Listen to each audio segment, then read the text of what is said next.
ink trigger tattoo. The best. So, adyo kayo mas storya may gala.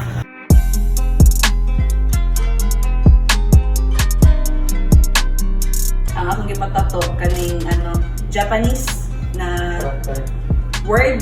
So, ang meaning ani is Drilan Huge, pangalan sa akong anak. And then, nagpatato po ko dire. So, ang pasabot ani mga gala is love. I am full of love. Yeah. And wala ko nagmahay na akong gipili nga tattoo artist kay si Lomar. Si Jomar. Yeah, si Jomar. Mauna siya ko ang bagong tattoo artist. No? Salamat kayo. Salamat ka, Radjaw. Wala ko nagmahay. Gwapo. Dug kayo ka ng pulido kayo. Agulog si Jomar, gwapo. The best. So, kung gusto mong patato, pwede na mo direksyon na rin. Mag-comment mo sila. Ay, mag-message mo sila ang page. At pwede po i-direct na yung chat si Jomar. Hindi ka magmahay. The best. Thank you very much. Salamat ka, Radjaw. Okay.